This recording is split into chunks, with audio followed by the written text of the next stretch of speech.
with the next steps of finding support for your journey as a manager, where to get the training, where to find resources, where would you direct someone to go?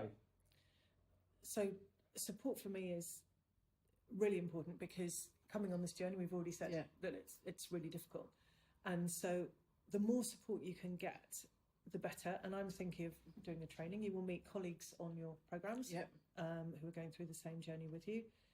On our programs, you would have a tutor supporting you. But in your own workplace, it's your line manager, certainly. There may be mentoring and coaching programs in your workplace.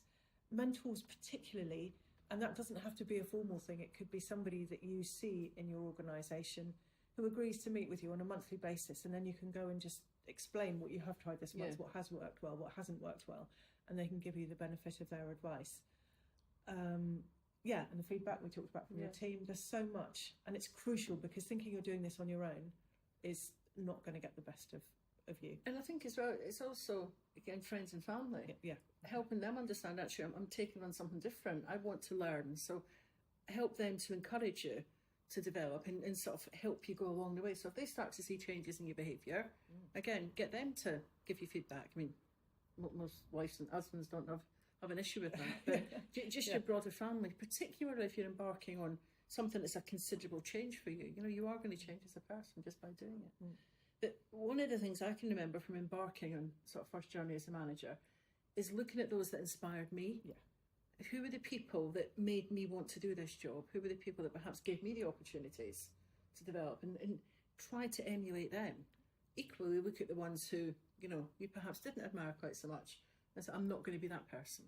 So I think those around you, this will naturally, you gravitate towards those that actually inspire you. And most people will help you. As Charlie says, it might just be informal. It might just be someone you can sit down and go, oh God, what do I do with this? And they'll just give you 5 minutes of wisdom.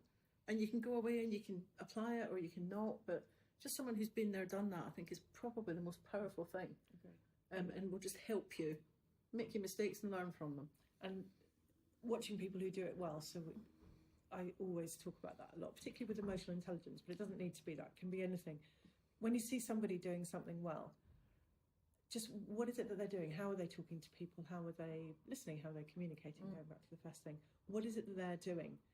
And just concentrating on that for a few minutes, and then just thinking, right, what can I take and do with that? I think you can learn a lot from the people around you, as you say, for good and for bad. Absolutely. And you're not turning into that person. No, you're not going to suddenly become a clone, but it's taking the good things, but making it your own. I think that was one of my things. And initially, trying to be someone else, and then recognising, actually, that's not me, but I can take those same behaviours and I can make them work for me. Authentic, that's a good one. Leadership. Authentic leadership, just be you. And actually people will tend to, in most cases, gravitate towards you because they see you as, again, human, authentic, genuine, all these different words that people want in a leader. And if you're not, people see through it pretty quickly if you try and pretend to be somebody you're not. Brilliant. So thank you, Jo and Charlie. Any final thoughts you'd like to share about first-time managers and how they should take their first steps in that journey? I think probably one last thought from me is understanding management and leadership and how they're actually very different, but complement each other. And, developing leadership skills will help you become a far better manager, because people will follow you because they want to, because you inspire them, rather than following you because you're the boss and they have to do what you say. So take the time to learn those softer skills, those people skills, understand how to adapt your behaviour. Because if you can get that right, actually delegating tasks, organising stuff, planning, getting people doing what you say, it's so much easier because people will listen to you. People admire you, and again, they're inspired by you.